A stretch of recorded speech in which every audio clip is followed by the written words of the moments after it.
Biang keladi, saya sebut saja penjahat, saya nggak akan khawatir. Ya, siap tempur kami. Siap tempur. Oke, penjahat di Republik ini yang menjual tanah air ini, orang-orangnya itu bercokol di Badan Pertanahan. Mulai dari BPN, kantor pertanahan, sampai dengan ke atasnya.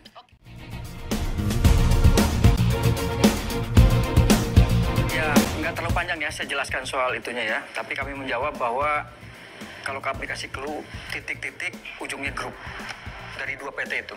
Oke. Silahkan, ini tugasnya negara untuk mencari siapa mereka.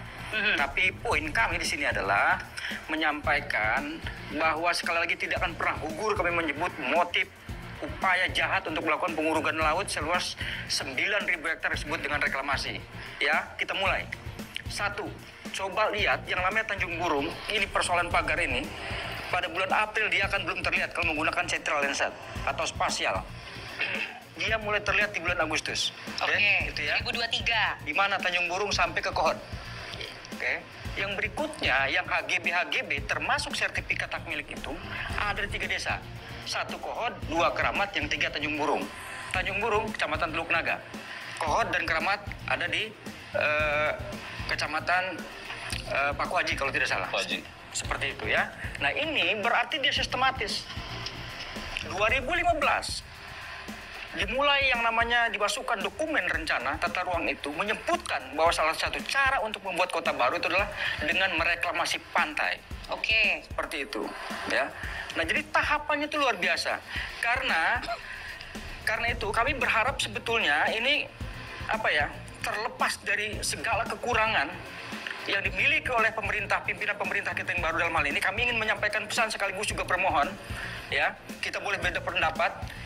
Biang keladi, saya sebut saja penjahat, saya nggak akan khawatir, ya, siap tempur kami, siap tempur.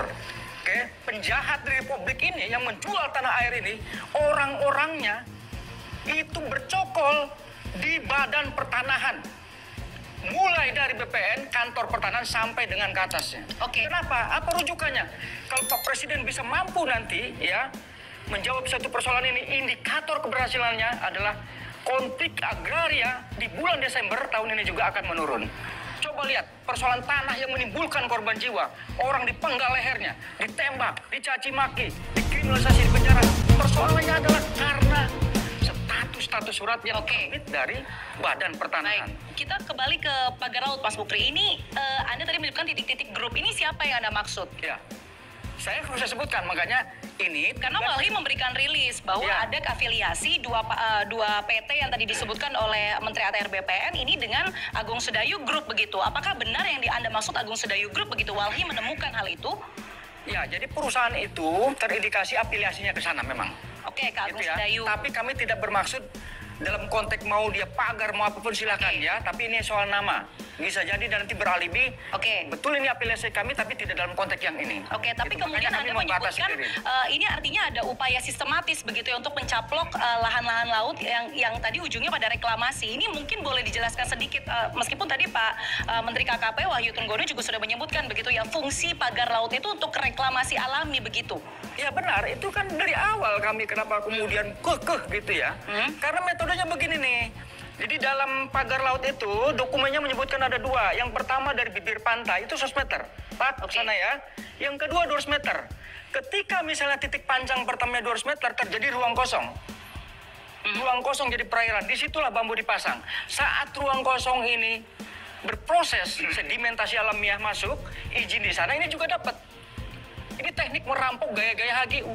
Oke. Jadi tanpa biaya dia. Oke, nah Mas Mukri ini menarik sebenarnya tadi Pak Harrison juga menyebutkan bahwa BPN itu kaitannya sebenarnya dengan tanah. Nah ini ada HGB di atas laut. Nah kita dengarkan dulu pernyataan dari pernyataan terbaru ya dari Menteri KKP Wahyu Sakti Trenggono di Istana Negara pada hari ini. Kita dengarkan bersama. Saya perlu sampaikan kalau di dasar laut itu tidak boleh ada sertifikat. Jadi itu sudah jelas ilegal juga. Menurut identifikasinya dari Pak Menteri ATR BPN itu sudah ada sertifikatnya. Yang atas nama siapa, saya tidak hafal ya. Teman-teman bisa cek sendiri. Dan itu nanti tiba-tiba nongol tuh sertifikatnya tuh. Kalau sudah dia berubah menjadi daratan, itu nanti dia akan nongol. berlaku. Kenapa? Karena pasti yang namanya kegiatan di ruang laut ya tidak boleh, harus ada izin. Di pesisir sampai ke laut tidak boleh, harus ada izin. Itu yang terjadi. Oke, Mas Mukri, saya mau tanya ke Anda. Ini sebenarnya masuk akal nggak sih ada HGB di atas perairan? Secara aturan itu bisa atau enggak sih, Mas? Namanya orang maling bisa-bisa aja, karena Oke. dia menyebutkan perlakuan kejahatan. Jelas memang tidak boleh yang namanya laut dikapling-kapling. Putusan MK nomor 3 tahun 2010. Saat itu kita persoalkan yang namanya HP3. Hak menguasai wilayah pesisir lautan, nggak boleh. Maka di zaman Pak Mahfud itu terbitlah, nggak boleh itu uji material ya, terhadap Undang-Undang 27 tahun 2007 tentang pengelolaan pesisir dan pulau kecil. Oke. Gitu. Jadi tidak boleh yang namanya sudah tidak boleh laut itu dikapling, kok tiba-tiba ujur-ujur lagi nih muncul hantu belau dari mana? Kalau nggak ada penjahatnya ini. Oke. Gitu. Ya maaf sekali kepada perwakilan dari Kementerian Pak Ater. Kalau memang kami misalnya bukan ranah kami mensertifikatkan yang namanya laut ya, bukan kewenangan kami BPN itu mensertifikat di tanah. Lah kenapa dimunculin? Oke, Dalam website-nya. Oke, baik. Saya mau ke Pak Harison. Kan saya ini mau minta justru kalau nggak tanggapan. dibongkar nggak Baik. bakal ngaku dia. Oke, saya mau minta tanggapan.